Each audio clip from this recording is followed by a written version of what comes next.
রসুল করিম সাল্লাল্লাহু তাআলা আলাইহি ওয়াসাল্লামের উম্মতেরা, এখনো অনেকেই বিভিন্ন দোকানের মধ্যে বসে আছি। ও রসুলের প্রেমিকেরা, রসুলের উম্মতেরা, রসুলের সুন্নতের উপর আল্লাহ রব্বুল আলামিনের কুরআন থেকে আলোচনা হবে। এই আলোচনা থেকে বঞ্চিত হয়ে বাসা বাড়িতে বসে আছি পুরুষ যারা, মেহেরবানি করে এই মাহফিলের মধ্যে অংশগ্রহণ করে অশেষ নেকি হাসিল করি। আল্লাহ রব্বুল আলামিন আমাদেরকে তৌফিক দান করে। এখানে যে আমরা আসছি, আসার তৌফিক কে দিছে? এই জন্য শেখ সাদি রহমতুল্লাহ আলাইহি বলেন, ইসাদত বজরে বাজুয়ে নিস্ত, ইসাদত বজরে বাজুয়ে নিস্ত, তানা বখশদ খুদাই বখশিন্দাই। আল্লাহ রব্বুল আলামিন যদি দিনের কাজ করার তৌফিক না দেয়, শত টাকা থাকলেও, শত সুস্থ থাকলেও দিনের কাজ করা সম্ভব হয় না। পক্ষান্তরে কিছুই বলতে কিছুই নাই, তাদের দ্বারা আল্লাহ রব্বুল আলামিন দ্বীনের খেদমত নেই। এই জন্য আল্লাহ রব্বুল আলামিন আমাদেরকে এখানে সমবেত হওয়ার তৌফিক দান করেছেন। এই জন্য সকলেই বলি আলহামদুলিল্লাহ। রসুল বলেন, মান ইউরিদিল্লাহু বিহি খাইরান ইউফাক্কিহু ফিদ্দীন। দয়াল নবী বলেন, আল্লাহ রব্বুল আলামিন যার মঙ্গল কামনা করে, যার কল্যাণ কামনা করে, যার বালাই কামনা করেন, তাকে আল্লাহ রব্বুল আলামিন দ্বীনের বুঝ দান করেন, দ্বীনের কথা শোনার এবং বলার তৌফিক দান করেন। তাহলে আমরা যে আসছি, আমাদের কি লস হয়েছে? লস হয় নাই। এই মূল্যবান সময় আমাদের কাছে একটু দোকান রেখে আসা কত কষ্ট, মহামূল্যবান সময়। এই জন্য আল্লাহ রব্বুল আলামিন হাসরের ময়দানে সর্বপ্রথম যে প্রশ্নটা করবে সেটা হলো, তোমার জীবনের সময়টা কোন কাজে ব্যয় করছো?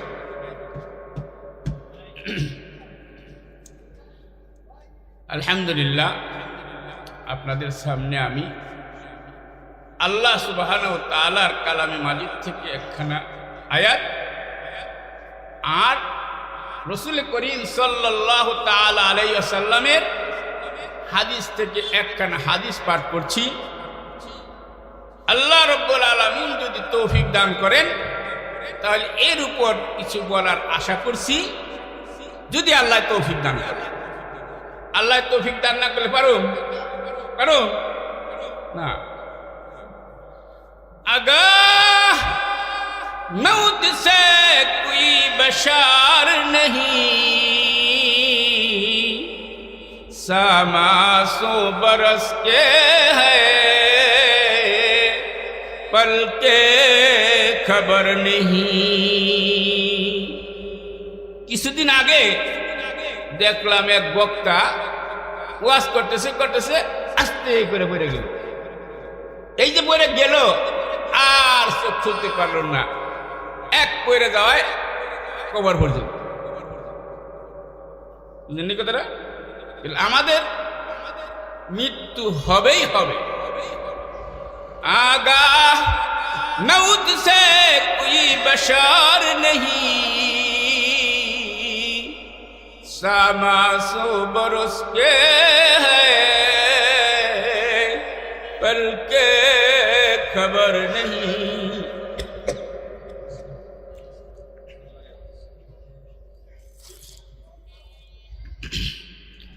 শত শত শত শত বছরের থাকার জন্য আয়োজন আছে, কিন্তু এক মিনিট থাকার জন্য ভরসা নাই। এই জন্য আল্লাহর ওলি বলেন, আলায়া সাকিনাল কাসিরিল মুআল্লা, আলায়া সাকিনাল কাসিরিল মুআল্লা, সাতুদফানু আন করিবিন ফিত তুরাবি। হে বহুতল বিশিষ্ট ভবনের মালিক, তুমি বহুতল তলার উপরে থাকো, বাইবনা অনন্তকাল তুমি এই বহুতল ভবনের উপর তলায় থাকতে পারবে।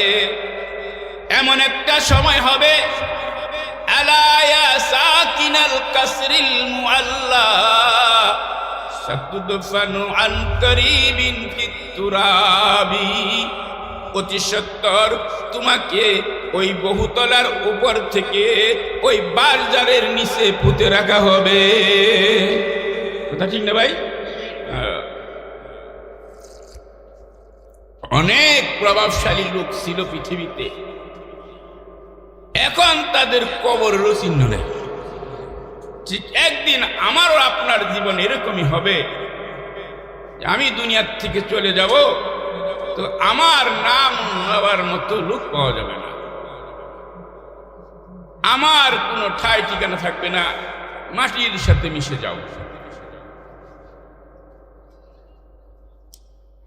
লিদুলিল মাউতি আবনু লিল খারাবি, লিদুলিল মাউতি আবনু লিল খারাবি। আমাদের দুনিয়ার আগমনটাই হইল দুনিয়ার থেকে যাওয়ার জন্য, আমাদের দুনিয়াতে আসার আগমনটাই হইল পৃথিবীর সময় শেষ, যেহেতু আমরা সর্বশেষ উম্মত। কোন জিনিসের অস্তিত্বে আসাটাই প্রমাণ করে এই জিনিসটা একদিন থাকবে না। অস্তিত্ব ছিল না, একদিন অস্তিত্ব থাকবে না।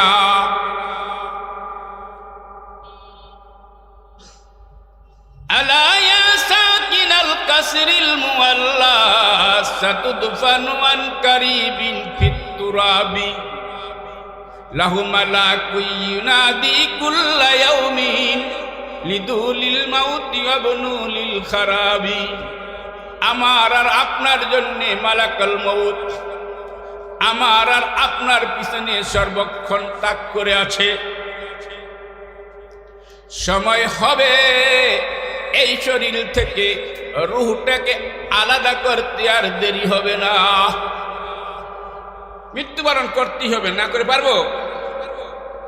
আইনামা তাকুনু ইউদরিকুমুল মাউত ওয়ালাউ কুনতুম ফি বুরুজিম মুশাইদা। আইনামা তাকুনু, যেখানেই তুমি থাকো না কেন, ইউদরিকুমুল মাউত, মউত তোমাদেরকে পাইবেই। ওয়ালাউ কুনতুম ফি বুরুজিম মুশাইদা, যদিও তুমি শক্ত গম্বুজের ভিতরে থাকো লুকায়া। গম্বুজ নিচ্ছিদ্র, গম্বুজের ভিতরে যদি তুমি লুকায়া থাকো মৃত্যুর হাত থেকে, ওখানেই মৃত্যু যায়া আপনাকে আমাকে গ্রাস করবে, আমার আর আপনার দেহ থেকে জানটাকে নিয়ে যাবে, আমি হয়ে যাব মুর্দা। তখন আর আমি অমুক থাকবো না, তখন আমি কি হব? লাশ, লাশ। লিদুলিল মাউতি ইয়াবনু লিল খারাবি। আপনাদের সামনে একটা আয়াত আর একটা হাদিস পাঠ করছি। হাদিসের মধ্যে রাসূল পাক সাল্লাল্লাহু আলাইহি ওয়াসাল্লাম বলেন, আলা আদুল্লুকুম মা ইয়ামহুল্লাহু বিহিল খাতায়া। ও আমার উম্মতেরা, আমি কি তোমাদেরকে এমন আমলের কথা বলবো যে আমল করলে তোমাদের গুনাহগুলো মুছে যাবে, তোমাদের গুনাহগুলো মুছে যাবে এবং তোমাদের সম্মান বেড়ে যাবে, দুনিয়া ও আখিরাতে তোমাদের সম্মান বেড়ে যাবে, তোমাদের গুনাহগুলো আমলনামার থেকে মুছে যাবে। ক্বালু বালা ইয়া রাসূলুল্লাহ। উপস্থিত সাহাবায়ে কেরাম বললেন, জি জি বলে দেন, জি জি বলে দেন হুজুর।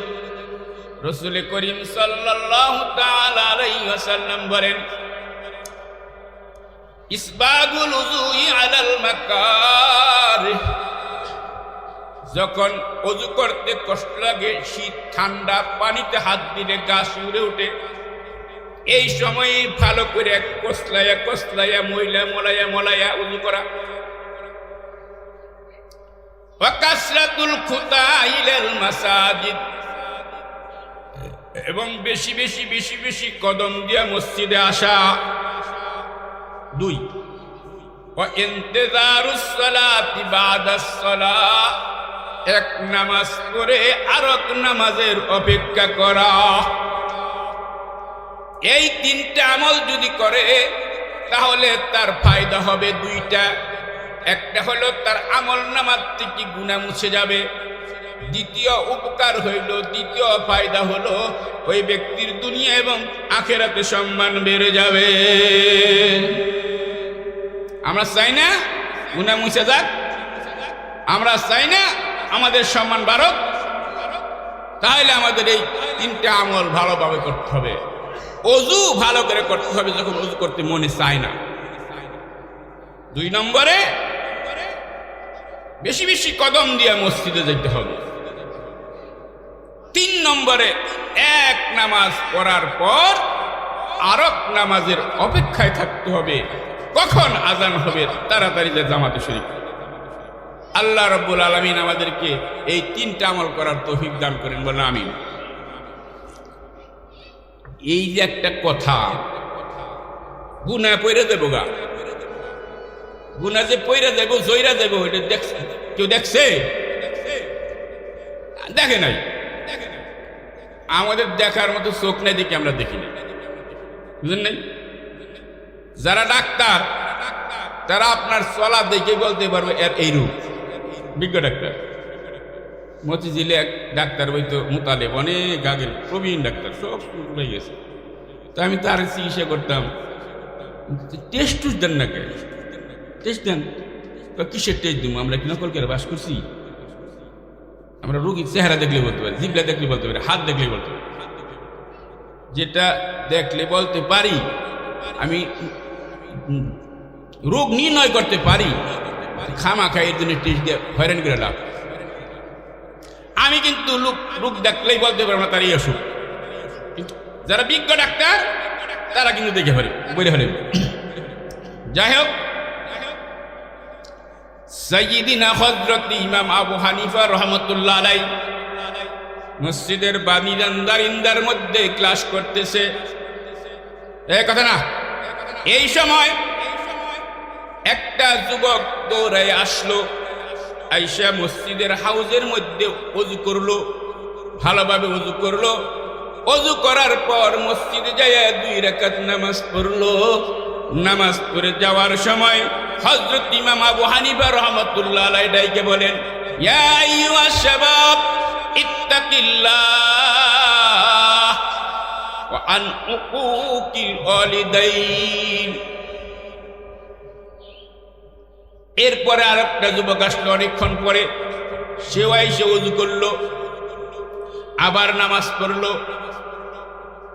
নামাজ পড়ে যাওয়ার সময় হযরত ইমাম আবু হানিফা রাহমাতুল্লাহ আলাইহি বলেন, ইয়া আইয়ুহাশ শাবাব ইত্তাকিল্লাহ ওয়া আনিজ জিনা। এরপর আরেকটা ছেলে আসলো, আসার পর ওযু করলো, নামাজ পড়লো। বাইরে হয়ে যাওয়ার সময় ইমাম আবু হানিফা রাহমাতুল্লাহ আলাইহি বলেন, ইয়া আইয়ুহাশ শাবাব ইত্তাকিল্লাহ ওয়া আন শুরবিল খামার। এখন ক্লাস শেষে ইমাম আবু হানিফা রাহমাতুল্লাহ আলাইহির যে ছাত্ররা তারা বললেন, হুজুর এইরকম ঘটনা তো কোনোদিন ঘটে না, আজকে একে একে 3 জন ছেলে আসলো, তারা ওযু করে নামাজ পড়ে গেল, আর তাদের 3 জনের ব্যাপারে এই মন্তব্য আপনি করলেন।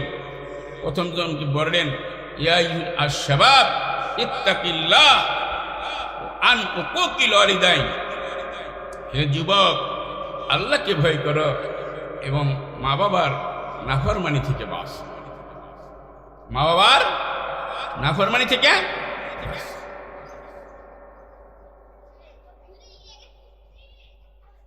এর কারণ কি? হযরত ইমাম আবু হানিফা রাহমাতুল্লাহ আলাইহি বলেন, প্রথম যে ছেলেটা এসে ওযু করলো, ওযু করার পানির সাথে মা বাবার নাফরমানির গুনাহ আমি জোরে পড়তে দেখেছি।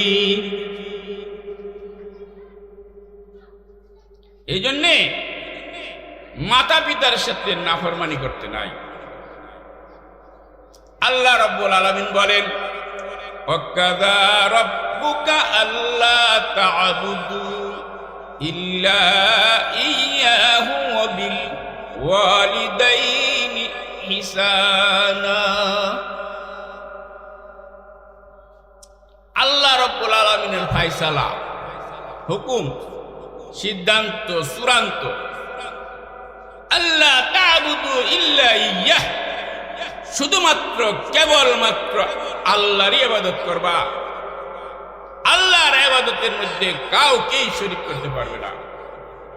সিজদা দিবা শুধুমাত্র কেবল আল্লাহর,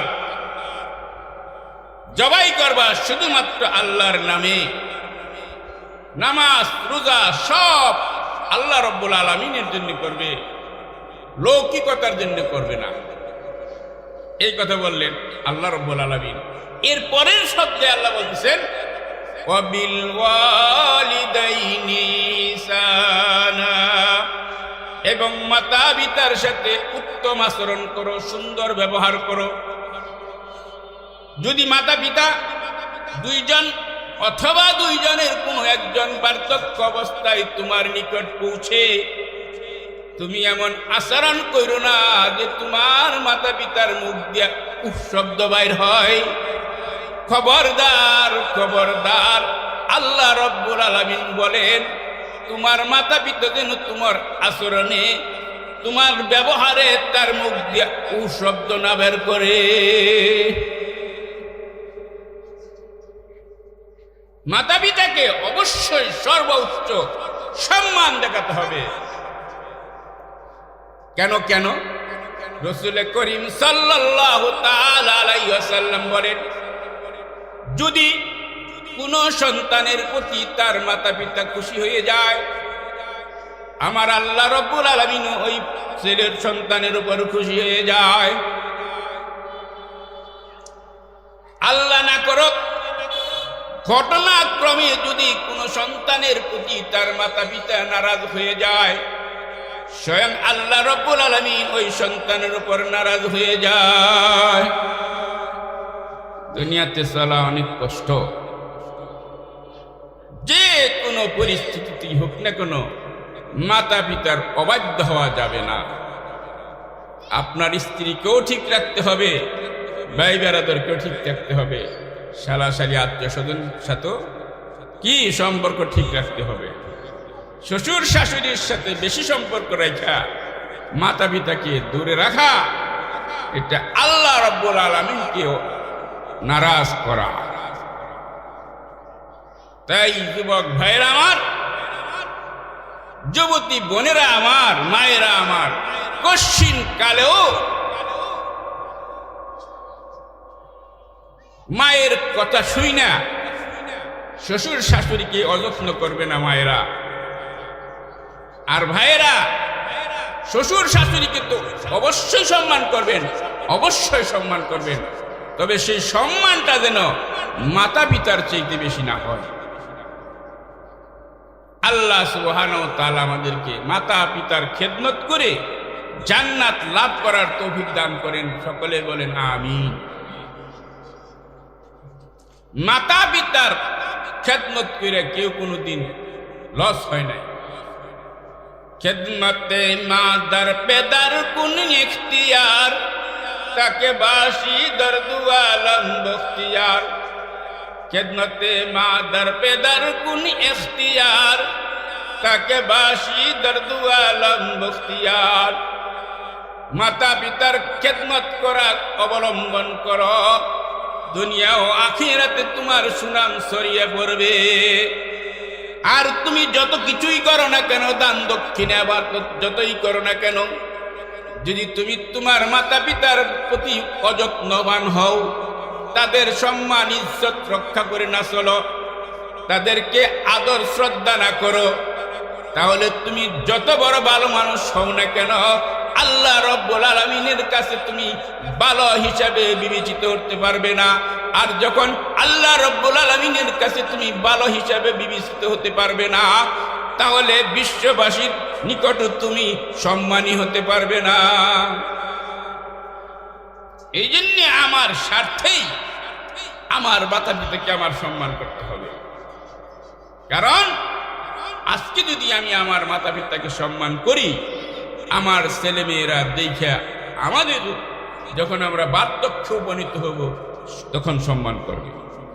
আর যদি আমরা মাতা পিতাকে তদ্রূপ সম্মান না করি, তাহলে আমাদের সন্তানরাও আমরা যখন বার্ধক্যে উপনীত হব আমাদের খবর নিবে না, যত্ন নিবে না। জৈসা কান্না ওইসা বর্ণা না, মানে তো কারকে দেখ না। আল্লাহ রব্বুল আলামিন মাতা পিতার সেবা করে আমাদেরকে জান্নাত লাভ করার তৌফিক দান করেন। বেশি সময় আমার নাই, তাও বলে ফেলি। সাহাবায়ে কেরাম যারা জান্নাতি, এক সাহাবী মুমূর্ষু অবস্থা, মুখ দিয়ে কলমা বাড়িতেছে না। কি বাড়িতেছে না? কলমা বাড়িতেছে না। তখন রাসূলুল্লাহ সাল্লাল্লাহু তাআলা আলাইহি ওয়াসাল্লামের নিকট সাহাবায়ে কেরাম আসলেন, এসে জিজ্ঞাসা করেন, হুজুর, আপনার অমুক সাহাবী মৃত্যু সজ্জায় সজ্জিত, যে কোনো সময় চলে যেতে পারে, কিন্তু তার তো কলমা বলতে পারছে। রাসূলুল্লাহ সাল্লাল্লাহু আলাইহি ওয়াসাল্লাম আশ্চর্য হইলেন যে আমার সাহাবী সে মৃত্যুর সময় কলমা বলতে পারছে না, কারণটা কি? তখন হুজুর বললেন, তুমি এর মার কাছে যাও, বাবার কাছে যাও। তো বাবা নাই, মার কাছে গেছে। মার কাছে যায় জিজ্ঞাসা করছে, আপনার ছেলে আলকামা কেমন মানুষ? আমার ছেলে আলকামার মতো মানুষ হয়ই না, অনেক ভালো মানুষ। তাহলে সে মুখ দিয়ে কলমা বাড়িতেছে না, কলমা পড়ছে, আপনার তার প্রতি কোনোদিন কোনো কষ্ট আছে কিনা? মহিলা অনেক চিন্তা করে বলল, হ্যাঁ, একদিন একটু কষ্ট পাইছি। কি কষ্ট? জিহাদে থেকে আইসা আমার সাথে দেখা না করে আগে স্ত্রীর ঘরে গেছিল, এই জন্য আমি একটু কষ্ট পাইছিলাম। হায়রে আমার নারী কাটা ধন, জিহাদে থেকে আইসা স্ত্রীর লোক আগে দেখা করলাম, আমার সাথে দেখা করলাম না, এই যে আমি একটু কষ্ট পেয়েছিলাম। এই কষ্টের কারণেই তার মুখ দিয়ে কলমা আসতেছে না। মা মেহেরবানি করে আপনার সন্তানকে ক্ষমা করে দেন। যখন মায়ে ক্ষমা করে দিল, অটোমেটিক সাহাবীর মুখ দিয়া বাইর হয়ে গেল, লা ইলাহা ইল্লাল্লাহু মুহাম্মাদুর রাসূলুল্লাহ সাল্লাল্লাহু আলাইহি ওয়াসাল্লাম। তাইলে ওযু করলে ওযুর পানির সাথে গুনাহ জায়গা, এটা কেমনে বুঝুননি? রাসূলের পাক সামান ইজা তাওয়াজ্জাল আব্দুল মুমিন ওয়া বিল মুসলিম, যখন কোনো মুসলমান অথবা কোনো মুমিন ওযু করে, ওযু করতে যায় যখন মুখ ধৌত করে, মুখ ধৌত করার সময় ওই মুখ ধৌতর পানির সাথে তার গুনাহগুলো টপকায় টপকায় পড়ে যায়। যখন হাত ধৌত করে, হাতের দ্বারা যে সমস্ত গুনাহ হয়ে থাকে, রাসূল সাল্লাল্লাহু আলাইহি ওয়াসাল্লাম বলেন, ওযু করার সময় হাতের পানির সাথে এবং শেষ ফোঁটার সাথে পড়ে যায়। যখন পা ধৌত করে পায়ের দ্বারা যে গুনাহ হয়, ওই গুনাহগুলো ওযুর পানির সাথে জোরে জোরে পড়ে যায়। হাত্তা খারাজা নাকিয়াম মিনাজ যুনুব, এমন কি সে সমস্ত গুনাহ থেকে পাক ও পবিত্র হয়ে যায়। আর যখন পাক ও পবিত্র হয়ে যায়, এই পাক ও পবিত্র হওয়ার পর যখন সিজদা দেয়, আল্লাহ বলেন, গর্ব সিজদা বজহের পর জমিনাত, গর্ব সিজদা বজহের পর জমিনাত, ওয়া বাতিন সিজদা বর আরশে আজিমাস। আমার বান্দা যদিও ওযু করে সুন্দরভাবে আমি আল্লাহ রব্বুল আলামিনের সিজদা দিল জমিনে, আসলে এটা জমিনের সিজদা না, আমি আল্লাহ মনে করি আরশে আজিমে আইসা আমার কুদরতি পায়ে সিজদা দিল।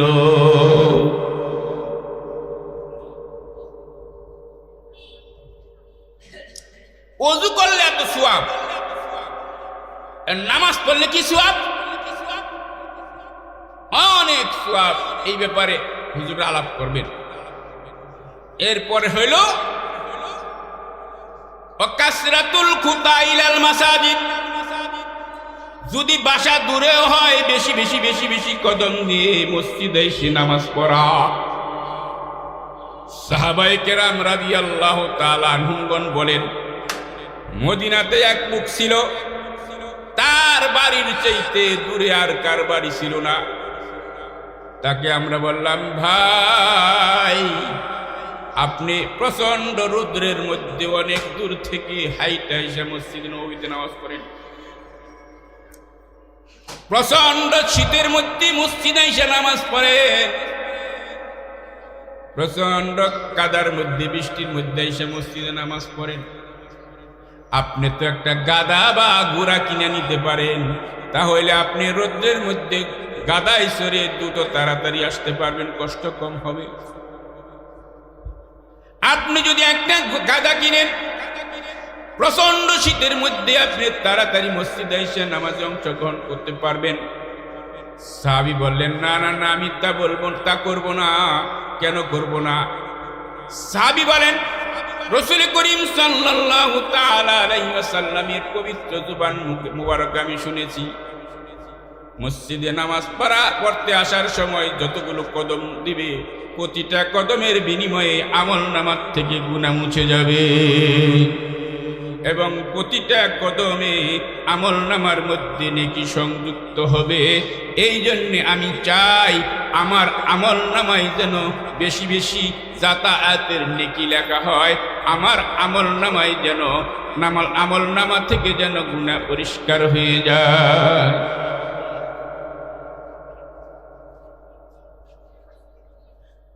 তৃতীয়ত হলো ওয়া ইন্তিজারুস সালাতি বাদাস সালাহ, এক নামাজ পরে আর এক নামাজের অপেক্ষা করা। আল্লাহ ফজরের নামাজ তো জামাতের সাথে পড়লাম, দয়া করে মায়া করে মেহেরবানি করে জোহরের নামাজটাও জামাতের সাথে পড়ার তৌফিক দিও। দোকানে দোকানদারি করে ঠিক কখন আজান হবে সে আজানের শোনার জন্য কানটা পেতে রাখে। যে ব্যক্তি এক নামাজ পড়ে আর এক নামাজের অপেক্ষা করে, মসজিদের সাথে তার মনটা লাগা থাকে, কখন নামাজের সময় হবে আর যায় নামাজ পড়ব। রাসূল করিম সাল্লাল্লাহু তাআলা আলাইহি ওয়াসাল্লাম বলেন, হাশরের ময়দান এমন ভয়াবহ, এমন ভয়াবহ, এমন কঠিন, ইয়াজালুল বিলদানা শিবা। আল্লাহ রাব্বুল আলামিন বলেন, যে কাঁচা চুল দাড়ি কাঁচা যুবকটা হাশরের ময়দানে উঠবে, একদিনের চিন্তায় তার সমস্ত চুল দাড়ি পাইকে সাদা হয়ে যাইব। কেমন কষ্টটা! সবাই যার যার গুনাহ হিসাবে ঘাম আর বুঝের মধ্যে হাবুডাবু খেতে থাকবে। সমস্ত নবী রাসূলগণ ইয়া নাফসি করতে থাকবে। এমনকি সন্তানকে তার মায় চিনবে না, মাকে সন্তান চিনবে না। পৃথিবীতে দুনিয়ার সকলেই ভুইলা গেল, দুঃখিনী মা সন্তানকে ভুলে না। সেদিন হাশরের ময়দানে মাও সন্তানকে ভুলে যাবে। আল্লাহ রাব্বুল আলামিন বলেন, ইয়াউমা ইয়াফিরুল মারউ মিন আখি, মানুষ তার ভাই থেকে ফিরে যাবে। ও উম্মিহি আবি, মানুষ সন্তান থেকে ভুলে যাবে মা বাবা। উম্মিহি ওয়া আবি, মাতা এবং পিতা সন্তান থেকে পলায়ন করবে। ওয়াসাহিবাতিহি ওয়া আখি, এবং নিজের কলিজার টুকরা বিবি সাপ, যে বিবির কথায় ঘুষ খাইছি, সুদ খাইছি, যে বিবির কথায় হারাম কাজ করছি, অন্যায়ভাবে টাকা সংগ্রহ করছি, যেভাবেই হোক বিবির মন খুশি করছি, সেই বিবিও হাসরের ময়দানে পরিচয় দিবে না যে ভাই আপনার জন্য জান প্রাণ দিয়ে লেখাপড়া করাইছে, নিজে লেখাপড়া করে নাই। ওই আমি লেখাপড়া করতে গেলে ছোট ভাইয়ের লেখাপড়া হবে না, থাক আমি রিক্সা চালাই বা আমি ব্যবসা করি, তবু আমার ছোট ভাইটা মানুষের মতো মানুষ হোক। এই জন্যে বড় ভাই আত্ম অহংকার গৌরব করার জন্যে সে ভাই ছোট ভাইকে মানুষের মতো মানুষ করে। এই ছোট ভাইও বড় ভাইকে ভুলে যাবে, বড় ভাইও ছোট ভাইকে ভুলে যাবে, কেউ কার পরিচয় দিবে না। এই কঠিন সময়ের মধ্যে আল্লাহ রব্বুল আলামিন কয়েক শ্রেণীর মানুষকে আল্লাহ রব্বুল আলামিনের আরশের নিচে জায়গা দিবে। আমরা চাই না আরশের নিচে জায়গা? তাহলে এই কয়েকটা কাজের যে কোনো একটা করতে হবে। রাসূল করিম সাল্লাল্লাহু তাআলা আলাইহি ওয়াসাল্লাম বলেন, ওই লোক যে লোকের অন্তরটা মসজিদের সাথে লটকানো থাকে, এই লোকটাকে আল্লাহ রব্বুল আলামিন হাসরের ময়দানে আরশে আজিমের নিচে জায়গা দিবেন। ওই যুবক, যে যুবক একে অপরকে ভালোবাসে শুধুমাত্র কেবলমাত্র আল্লাহকে খুশি করার জন্য, ওয়ারাজুলুন কালবুহু মুআল্লাকুম বিল মাসাজিদ ওয়ারাজুলান তাহাব্বা ফিল্লাহ ইজতামা আলাইহি ওয়া তাফাররাকা আলাইহি, ওই দুই পুরুষ যে এক অপরকে ভালোবাসে শুধু আল্লাহকে রাজি খুশি করার জন্য না, শুধু আল্লাহকে রাজি খুশি করার জন্য, জাগতিক কোনো স্বার্থের জন্য না। দুনিয়াতে যত বন্ধু বান্ধবী দেখি, সম্পদ আছে তো বন্ধু আছে, সম্পদ নাই তো বন্ধু নাই, তবে এটা এরকম বন্ধু না যেটা সুখে দুঃখে সব সময় বন্ধু। শুধু বন্ধু না কোন সময় যদি কয় যে ভাই চল একটা সিনেমা দেখে তোর লোক আমার বন্ধুত্ব নেই, গেলাম নামাজ পড়তে যাই, না নামাজ পড়তে যাম না, যাই খেলা দেখে আহি, তোর লোকে বন্ধুত্ব নাই, চল মসজিদে যাই, নামাজ পড়ে আসি, তারপরে রোজা রাখি, তারপরে তারাবি পড়ি, তারপরে দান খয়রাত করি, তারপরে এগুলা করলে তাদের সাথে বন্ধু। দুনিয়ার স্বার্থের জন্য যদি বন্ধুত্ব করে, দুনিয়ার স্বার্থে একটু ব্যাঘাত ঘটলে ওই বন্ধুকে গুলি করে না? এরকম ইতিহাস আছে না? হ্যাঁ, বন্ধুকে মেরে ফেলায় দুনিয়ার সামান্য স্বার্থের জন্য। এই জন্যে বন্ধুত্বের আসল জিনিস হলো আল্লাহর মুহাব্বতে বন্ধুত্ব করবে, আল্লাহর মুহাব্বতে শত্রুতামি করবে। তোমার সাথে আমার কোনো সম্পর্ক নাই, যেহেতু তুমি বেনামাজ, তোমার সাথে আমার সম্পর্ক ভাই, তুমি 5 ওয়াক্ত নামাজ কত বড়, তুমি অন্যায় করো না, তুমি ইফতিজিং করো না। হ্যাঁ, আছে না অনেকে ইফতিজিং করে? একটা কথা মনে পড়ে গেল, হাদিসের কমনি সময় তো নাই। যাই হোক, এক যুবক আল্লাহ রসুলের কাছে এসে বলতেছেন, হে আল্লাহর হাবিব, আমি যুবক মানুষ, আমার গায়ে টকবক করতেছে যৌবন, আমি আমার যৌবনকে রক্ষা করতে পারতেছি না, আমাকে মেহেরবানি করে জিনা করার সুযোগ দেন। কার কাছে বলতেছে? হুজুরে পাক সাল্লাল্লাহু তাআলা আলাইহি ওয়াসাল্লামের কাছে যে যুবক বলতেছে, হুজুর আমাকে জিনা করার অনুমতি দেন। এখন যদি আমার কাছে কোনো ছাত্র এলে কয়, আমি তো তার কথা শোনার আগে জুতা দিয়ে পিটাম। কিন্তু আল্লাহ রসুল কি করলেন? আল্লাহ রসুল যুবকটার সাথে কোনো দুর্ব্যবহার করলেন না। যুবকটিকে পাশে বসে আল্লাহ রসুল বললেন, আরে যুবক, তোমার গায়ে কি খুব যৌবনের তারা, যৌবনের উদ্দীপনা? জি হুজুর, আমি আমার সতীত্ব, আমার যৌবনকে কন্ট্রোল করতে পারতেছি না। মা ও বোনেরা, এই এলাকার যুবক ভাইয়েরা, আপনাদেরকে লক্ষ্য করে বলছি, শেখ হাসিনা কিছুদিন আগে বাংলাদেশের ক্ষমতা থেকে বিচ্যুতি ঘটছে, ক্ষমতার থেকে তাকে দুনিয়ার মানুষ নামিয়ে দিছে। দেওয়ার পরও তার সম্ভাবনা আছে আবার কোনোদিন এই দেশেরই সে প্রধানমন্ত্রী হবে। যদিও তার মন্ত্রিত্ব গেছে গেছে, তারপরেও সম্ভাবনা আছে কোনোদিন হইলেও হইতে পারে। কিন্তু যদি কোনো মানুষের সতীত্ব চলে যায়, এই সতীত্ব আর কোনোদিন ফিরে আসে না। ওই যুবককে আল্লাহ রাসূল বলেন, হে যুবক, তুমি যে জিনা করবে, যদি তোমার মায়ের সাথে এক লোক জিনা করে তাহলে তার প্রতি কিরকম লাগবে? কয় হুজুর, গায়ে এক ফোঁটা রক্ত থাকতে ওই যুবককে আমি দুনিয়াতে রাখবো না যে আমার মায়ের দিকে তাকাইছে। হুজুর বলেন, হে যুবক, যদি তোমার বোনের দিকে কোনো লোক এইরকম আচরণ করে জিনা করে তোমার কি অবস্থা হবে? কয় হুজুর, জেলে যাই যাব, তারপরেও তাকে ছাড়বো না। কয় যদি তোমার স্ত্রীর সাথে করে? কয় হুজুর, তাহলে তো কথাই নাই, তাকে দুনিয়ার থেকে বিদায় করে দিব।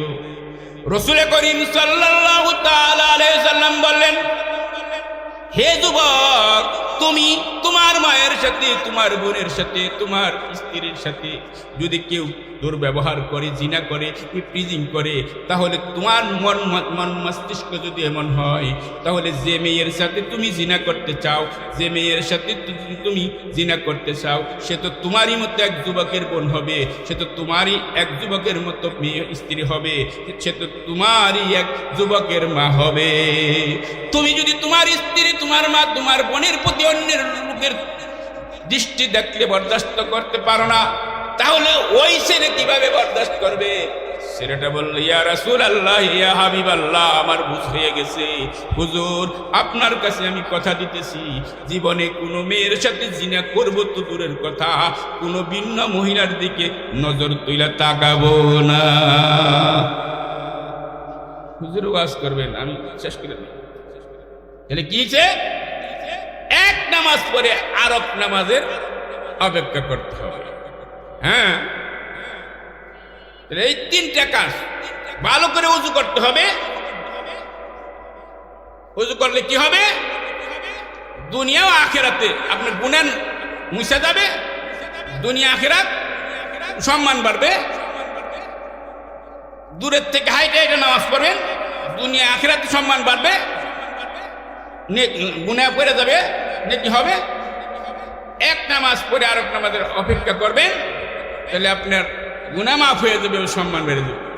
আল্লাহ রাব্বুল আলামিন আমার এই বাঙ্গাসেরা অপ্রাসঙ্গিক কথাগুলোকেই, যে আলোচনার উদ্দেশ্য ছিল যে আয়াত পড়ছি, এটা করতে পারলাম না।